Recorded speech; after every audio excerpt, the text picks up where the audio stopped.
అనంత భక్తి సనాతన ధర్మ ఛానల్కి స్వాగతం. మాఘపురాణం 21వ అధ్యాయము. శ్రీ మహావిష్ణువు చేసిన శివ ప్రశంస. ఓం శ్రీ గణేశాయ నమః.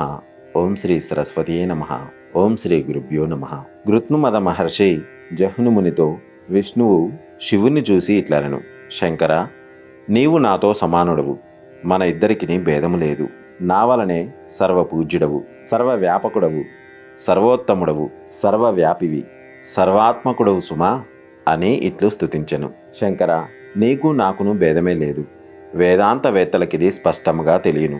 నేను నారదునకు నీ మహిమను చెప్పగా అతడు నీ అనుగ్రహమునకై తపమాచరించెను. నిన్ను దర్శింపనందెను. నీవు అతన్ని అనుగ్రహించితివి. అతడు నిన్నెట్లు స్తుతించినో గుర్తున్నదా? మరలా స్మరింపుము. శంకర, నారదుడు చేసే అమోఘమైన ఈ స్తుతిని విని నీవు మిక్కిలి సంతోషించితిమి. మునులందరి స్తోత్రమును చదువుచు నిన్ని సేవించిరు కదా. కావున నీకును నాకును బ్రహ్మకును భేదమును లేదు. మనకు భేదమున్నదని తలుచు మూడులు నరకమున పడదురు అని శ్రీమన్నారాయణుడు అంతర్ధానము పొందెను. జహ్నుముని విష్ణు ఏ విధంగా రజస్తమోగుణ భేదము వలన వివాదపడిన బ్రహ్మను శివుణ్ణి శాంతపరిచి లోకములకు వినయమును ఈ విధముగా తెలిపెను. ప్రస్తుతం ముగ్గురికి భేదము లేకున్నను భేదమున్నదని తలచి వాదించు అహంకార పండితుల కొరకి సంఘటన జరిగినది. మాఘమాస వ్రతము ఆచరించు వారి విషయమును తప్పక గ్రహింపవలయను. అజ్ఞానముచే ఆలోచించి దోషమునకు ఒడిగట్టరాదు. కావున బుద్ధిమంతులు సత్వగుణ ప్రధానుడై సర్వాత్మకుడైన విష్ణువునే భావించి జ్ఞానులై ముక్తి పొందవలను. అజ్ఞానులు మాఘమాస వ్రతమును ఆచరించి జ్ఞానులై ఇహపరములయందు సుఖమును పొందవలేను. వృధా పదములు బుద్ధిహీనులకే గాని బుద్ధిమంతులకు కాదని తెలుపుటే ఈ సంఘటన జరిగినది. లేనిచో సర్వాధికులు, సర్వాధారులు, సర్వోత్తములునగు త్రిమూర్తులకు కలహమేమి? ఎక్కువ తక్కువ ఏమి? మూర్ఖుడైనను భక్తితో మాఘమాస వ్రతమును ఆచరించిన జ్ఞాని అయి సుఖించును.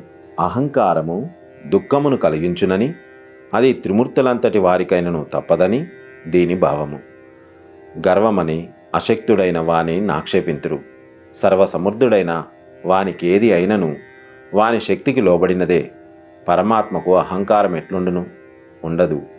ఏదియును ఆయనను మించినది లేదు కదా. జ్ఞానము కలగవలనని భగవంతుడే ఇట్టి సంఘటన నేర్పరిచి మన వంటి మూడులకు అహం కూడదని తెలిపెను.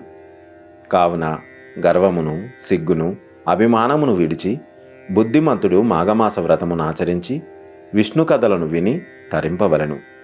యథాశక్తి దానములాచరించి సాటివారి యందు ప్రేమను చూపుచు సర్వాత్మకుని దయా విశేషమునందవలయను అనే గృత్నమద మహర్షి జహ్నుమునికి మాఘమాస మహత్యమును భగవన్మహిమను బోధించెను.